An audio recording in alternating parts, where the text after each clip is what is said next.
Hello students, now we start our fourth lesson, The Canterville Ghost by Oscar Wilde. But this is the extract of the famous novel by Oscar Wilde. ये कि जो Oscar Wilde का जो famous novel है Canterville ghost, ये उसमें से थोड़ा सा लिया गया एक अंश है. ये एक पूरा नॉवल है बट इसमें जो क्या है उस पूरे नॉवल में से क्या है छोटा सा एक अंश, मतलब जो छोटा सा एक्सट्रैक्ट लेके छोटा सा एक पार्ट लेके वो आपके लिए डिक्टेट किया गया है. ओके तो firstly I have explain you that कि इसमें एक घर होता है और उसका वो जो घर है वो भूत हॉन्टेड होता है, यानी कि उसमें घोस्ट होता है. तो उसमें जो कोई मेंबर होते हैं जो उसको ख़रीदने के लिए आते हैं तो वो उसको डराया जाता है कि ऐसे ऐसे इसमें भूत है तो आप इसको मत खरीदिए, लेकिन वो डिटरमाइन होते हैं और वो उसको ख़रीदते हैं. फिर उनके साथ में क्या क्या इंसिडेंट होती हैं, क्या क्या घटनाएँ होती हैं, इस पूरे उसमें बताया गया है. Okay now will start our lesson. When Mr. Otis, a wealthy American buys Canterville Chase, everyone warns him that the manor is haunted. कि जब मिस्टर जो ओटिस है एक वेल्दी अमेरिकन थे, जब उन्होंने इस कैंटरविल चेस को ख़रीदा था तो एवरीवन वॉन्स, सब ने उनको चेतावनी दी थी, कहा था कि दैट द मैनोर इज हॉन्टेड. मैनोर यानी कि ये घर जो क्या है हॉन्टेड है. हॉन्टेड यानी कि यहाँ पर भूत पाए जाते हैं, मतलब भूत प्रेत से प्रेरित है. The ghost of Sir Simon de Canterville, an English nobleman who had lived in this manor. अब वो कहते हैं कि यहाँ पर जो भूत किसका है, वो भूत बताते हैं कि जो सर साइमन डी कैंटरविल, जो सर साइमन डी कैंटरविल है उनका जो भूत है, जो एक इंग्लिश नॉबलमैन थे, वो यहाँ पर इस घर में रहते हैं, यानी कि उनका भूत यहाँ पर रहता है. Does his utmost to frighten the Otis family. Does his, और वो डराते हैं उस ओटिस फैमिली को, यानी कि जो ओटिस फैमिली जिन्होंने अमेरिकन थे जिन्होंने इस घर को ख़रीदा था, वो उसको इसका गोस्ट साइमन डी कैंटरविल का जो भूत है उसको वो डराता है. अब देखिए, read this passage to find out how the family deals with the unusual happenings in the manor. अब हम इस पैसेज को पढ़ेंगे और ये फाइंड आउट करेंगे किस तरह से इस फैमिली ने अनयूजुअल हैपनिंग्स, जो अनयूजुअल, एक तो यूजुअल हैपनिंग्स होती है जो रोज़मर्रा की जो घटनाएं होती हैं, लेकिन जो अनयूजुअल हैपनिंग्स हैं जो वो घटित होती हैं कि उन्होंने उसको कैसे डील किया इस पूरी फैमिली ने, ये इस लेसन में ये इसमें बताया गया है. मतलब कि वो डरे या नहीं डरे, उन्होंने किस तरह से उन सारे प्रॉब्लम को फेस किया, वो चीज़ इसमें बताई गई है. अब देखिए लेसन स्टार्ट करते हैं. नाउ विल स्टार्ट लेसन कि the storm rage fiercely all that night but nothing of particular note occurred. कि द स्टॉर्म रेज की जो तूफान था बहुत भयंकर रूप से चल रहा था पूरी रात्रि को, लेकिन कुछ भी ऐसी पर्टिकुलर घटना वहाँ पर घटित नहीं हुई, यानी कि कोई भी ऐसी इंसिडेंट जिसको नोटिस किया जा सके ऐसी चीज़ कोई घटित नहीं हुई. The next morning however when they came down to breakfast they found the terrible stain of blood once again on the floor.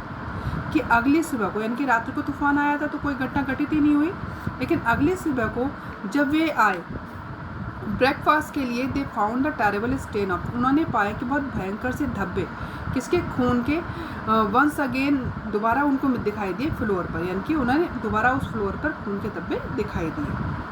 I don't think it can be the fault of the paragon detergent said Washington Otis. अब जो जिन्होंने उस house को purchase किया था उन्होंने इसको भूत का जो घोस्ट का है वो उसकी प्रेजेंस नहीं मानी, बट क्योंकि वो बहुत ज़्यादा रिस्क थे, बहुत ज़्यादा दृढ़निश्चय थे कि भूत नाम की कोई चीज़ होती ही नहीं है.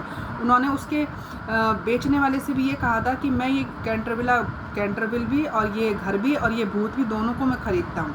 ये इससे पहले नॉवल में बताया गया है. तो वो कहते हैं कि वाशिंगटन ऑटिस कहते हैं आई डोंट थिंक, ये शायद उसको जो पैरागन डिटर्जेंट उन्होंने यूज़ किया था उसका फॉल्ट नहीं हो सकता. For I have tried it with everything, इसके लिए मैंने सब कुछ कोशिश कर लिया है. It must be the ghost, ये बिल्कुल घोस्ट ही है. He accordingly rubbed out the stain a second time. He accordingly उसने दोबारा भी अपने अनुरूप भी दोबारा रब किया था उस भूत को, उस स्टेन को, उस धब्बे को सेकेंड टाइम रब किया था सेकेंड टाइम भी. But the second morning it appeared again, लेकिन अगली सुबह को फिर ये प्रकट हो गया. मतलब कहने का मतलब ये फिर खून का धब्बा फिर वापस से दिखाई दिया. The third morning also it was there, third morning को भी वो वहीं पर था. Though the library had been locked up at night by Mr Otis himself and the key carried upstair. कि दो यद्यपि जो लाइब्रेरी थी उन्होंने खुद ने लॉक की थी, रात्रि नाइट में। और जो मिस्टर ओटिस थे उन्होंने अपना भी खुद ही उस लाइब्रेरी को क्या किया था, लॉक किया था, and the key carried upstair, और वो चाबी को भी अपस्टेयर्स लेके गए थे, है ना। The whole family were now quite interested. अब पूरा जो परिवार था वो बिल्कुल इंटरेस्टेड हो गया, यानी कि वो भूत से तो डरते ही नहीं थे। तो क्या है, the whole family were now quite interested. अब जो पूरी फैमिली थी वो बिल्कुल इंटरेस्टेड हो गई। Mr Otis began to suspect that he had been too rigid in his denial of the existence of ghosts. अब जो क्या था बेटा, मिस्टर ओटिस थे वो पहले ये मानते थे कि वो भूत नहीं होते हैं, लेकिन अब जो बार बार ये ब्लड के स्टैन दिखाई दे रहे हैं तो वो भी विश्वास करने लग गए। तो क्या करने लगे, Mr Otis began to suspect, Mr Otis ने संदेह करना शुरू कर दिया कि he had been too rigid, कि वो बहुत ज़्यादा रिजिड थे, यानी कि बहुत ज़्यादा दृढ़ थे अपने उस डिनायल पर, अपने उस इनकार पर कि जो भूत का कोई अस्तित्व होता है। लेकिन अब क्या था, अब वो भी मानने लगे कि शायद भूत होता है। Mister Otis express her intention of joining the Physical Society and Washington prepared a long letter to Messrs Myers and Podmore on the subject of the permanence of the sanguineous stains when connected with the crime. अब उन्होंने क्या किया कि mister Otis जो थे उन्होंने express करी अपनी इंटेंशन, अपनी इच्छा करी, जाहिर करी कि वो एक फ़िज़िकल सोसाइटी होती है। फ़िज़िकल सोसाइटी बेटा जो ये भूत प्रेत जो होते हैं ना, देखो आपके वर्ड मीनिंग्स में भी आपको भी दिखाया गया है कि क्या है, इसमें क्या है कि एक ऐसी organisation that deals with the supernatural phenomena, कि एक ऑर्गेनाइजेशन होती है जो सुपर नेचुरल जो पावर होती है ना उनको डील करती है, ऐसी एक ऑर्गेनाइजेशन होती है ना। तो उन्होंने उस क्या किया कि उस फिज़िकल सोसाइटी को ज्वाइन करने की इच्छा की, एंड वॉशिंगटन, और उस वॉशिंगटन ने यानी कि मिस्टर ओटिस ने क्या किया, एक लेटर प्रिपेयर करा मेसर्स मेयर्स को। मेसर्स मेयर्स होता है जब दो या दो से ज़्यादा व्यक्ति एक ही बिजनेस में कनेक्टेड होते हैं तो उनके लिए मेसर्स का प्रयोग किया जाता है। ये भी आपके वर्ड मीनिंग्स में दिया गया है, मेयर्स को और पोडमोर को, है ना। उन्होंने एक लॉन्ग लेटर लिखा और उसका सब्जेक्ट था the permanence of the sanguineous stains, यानी कि जो परमानेंस की जो ब्लड के जो धब्बे हैं वो कैसे परमानेंट हैं, when connected with the crime, की कनेक्टेड हैं क्राइम से या नहीं। That night all doubts about the objective existence of the phantasmata were remove for ever, कि दैट नाइट उस रात्रि को जो सारे संदेह थे किसके, about the objective existence of the phantasmata, यानी कि मतलब जो भूत का अस्तित्व है या नहीं, वो सारे इस रात्रि को वो सारे क्लियर हो गए, वो रिमूव फॉर एवर, वो हमेशा के लिए ख़त्म हो गए कि भूत का अस्तित्व होता है या नहीं। This day had been warm and sunny, ये जो दिन था वो बहुत ज़्यादा वार्म था और सनी था। In the cool of the evening the whole family went out to drive, कि ये बहुत गर्म था दिन, और in the cool of the evening, और शाम के समय जो पूरा परिवार था वो एक ड्राइव के लिए गए। They did not return home till 9 o'clock, वो लगभग रात्रि के 9 बजे तक घर वापस नहीं लौटे। When they had a light supper, और when they had light supper, उन्होंने वो एक लाइट सपर, जब उन्होंने लाइट सपर कर लिया था, यानी कि डिनर के लिए आता है बेटा ये। The conversation in no way turn upon ghost, लेकिन जो उनकी जो बातचीत थी डिनर के दौरान, उनकी जो कन्वर्सेशन थी वो भूत में नहीं बदली, यानी कि जो भूतों के विषय में है उन्होंने कोई कन्वर्सेशन नहीं की। The subject discuss as I have since learned from mister Otis were merely such as from the ordinary convention such as the immense of the superiority of the Miss Fanny Davenport, यानी कि अब यहीं तक देखते हैं कि इसमें देखिए क्या था। अब जैसे आप जानते हो कि खाने के समय सब जो लोग हैं कन्वर्सेशन करने लगते हैं, आपस में एक दूसरे के लिए बातचीत करते हैं, लेकिन उनका क्या था, उनकी जो कन्वर्सेशन थी वो भूत में चेंज नहीं हुई, यानी कि भूत के विषय में कोई भी बात नहीं कर रहा था। तो उनका क्या था कि जो वो उनके जो सब्जेक्ट थे जो डिस्कस कर रहे थे, वो जो सब्जेक्ट थे वो डिस्कस कर रहे थे, आई हैव सीन्स लर्नेड, जो मैंने सीखी थी मिस्टर ओटिस से, वो वर मियरली सच एज, क्या थी वो एक ऑर्डिनरी कन्वर्सेशन थी, merely such as from the ordinary conversation, वो एक ऑर्डिनरी कन्वर्सेशन थी, जैसे कि image of the superiority of the Miss Fanny Davenport over Sarah क्या है Bernhardt as an actress, यानी कि जो फिल्मों से कनेक्टेड हैं, कि जो वो एक फेमस सुपरिटी थी मिस फैनी डेवनपोर्ट, उससे कनेक्टेड एक्ट्रेस के विषय में बातचीत की।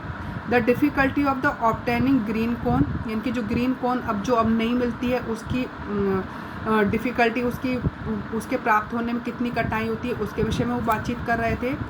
बकव्हीट एक प्रकार का जो अनाज होता है जिसको एनिमल्स यूज़ करते हैं, उसके विषय में वो बातचीत कर रहे थे बकव्हीट केव्स के विषय में। एंड होमिनी, और एक होमिनी होती है जो एक ड्राइड कॉर्न होता है ना, एक सूखा हुआ जो कॉर्न होता है उससे एक डिश बनाई जाती है, वो उसके विषय में बातचीत कर रहे थे। Even in the best English houses, और वो बात कर रहे थे सबसे अच्छे इंग्लिश घरों की।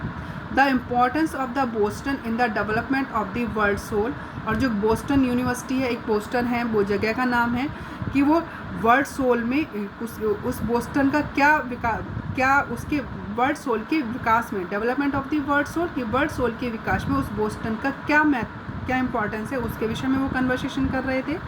The advantage of the baggage check system in railway travelling, कि जो बैग चेक किए जाते हैं रेलवे ट्रैवलिंग के दौरान, उसमें क्या क्या फ़ायदे होते हैं, उसके विषय में वो कन्वर्सेशन कर रहे थे। And the sweetness